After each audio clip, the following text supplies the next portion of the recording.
You say we have a situation where we're being invaded by foreign nationals. I assume you're talking about migrants, and narcotics are coming in more than they ever have before. What do the migrants have to do with the narcotics? Open border. So the open border makes it easier to smuggle narcotics, and the Biden administration wants an open border. I'm still waiting for Joe Biden's statement, by the way, on the 2 African Americans shot dead in Matamoros this week. Somehow I didn't get the statement. But forgive me if I'd be happy to come back tomorrow or any day to talk about this, because I have a solution to this whole cartel thing that I think you'd be interested in. Give it to me. And it all hinges off my book, Killing the Killers.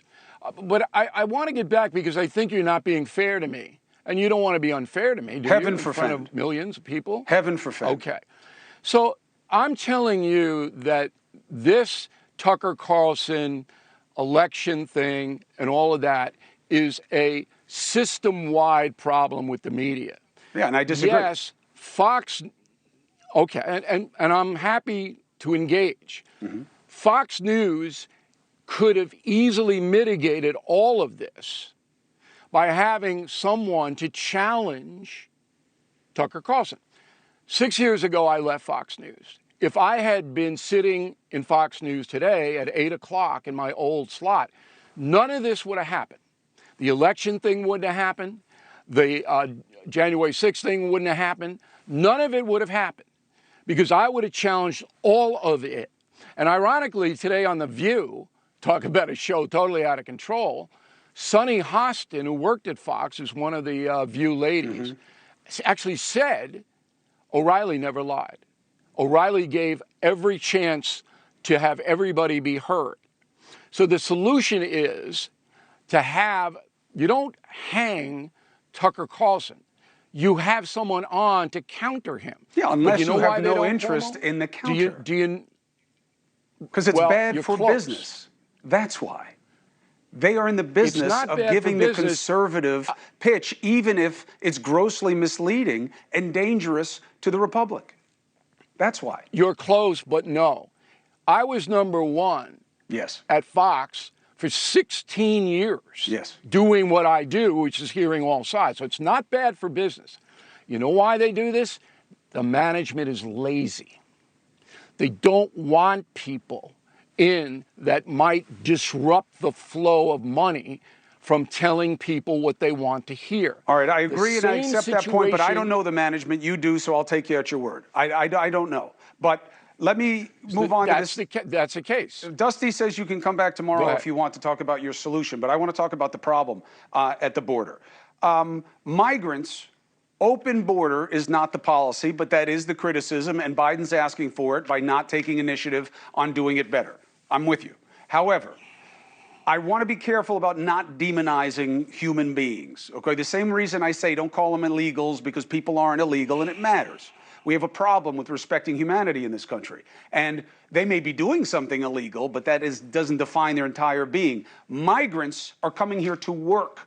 They are not coming here to bring drugs. And the bulk of drugs that we do catch coming across the border, which is only a very small percentage, we do not catch in the open regions. We catch at the ports of entry. So it is not true that migrants are bringing over the fentanyl in real numbers. And it is not true that what you call an open border is the problem with fentanyl. Of course it is. And how you don't see that is just, you're wrong on every level. Okay, hold on. All right, here's so my when proof. you have Border Patrol. Here's my proof. Here you go. No, you don't want proof? Go ahead. Thank you. The Cato Institute, you know that lefty organization, the Cato Institute? They did a study on this, okay? 0.02%, okay? Not 2%, 0.02% of Border Patrol arrests with migrants, there's any fentanyl present, okay? I'm not saying that you're making that up. I'm not making it up. It's right here from the Cato Institute. You're making it. I'm not saying, I never said, never would say, migrants are carrying fentanyl or any other drug. Well, but it's not just an open border either. They're getting the drugs at the ports of entry, not in some open desert. That's not where they catch the drugs. When you have 6 million migrants having to be taken care of by Border Patrol. That's a problem. That means the Border Patrol is diverted away Yes. from stopping the narcotics. Yes. Okay? A fifth grader would understand that. Yes, but there is nuance to the issue if you want to be a problem solver. No nuance. There's not enough barrier at the border to stop the narcotics. You will never have a border solution. There's millions of people coming over here. You will never have a to be barrier taken solution when the bulk of the Come drugs... on, this is record numbers. Listen, two things can be true at once, my red-faced friend. What I'm saying is... You're being naive. Listen. Hey, thank you for watching. Please go to newsnationnow.com, newsnationnow.com, and you can find NewsNation on your television provider. And don't forget to click the red subscribe button down below. Then you will get more of NewsNation's fact-driven coverage.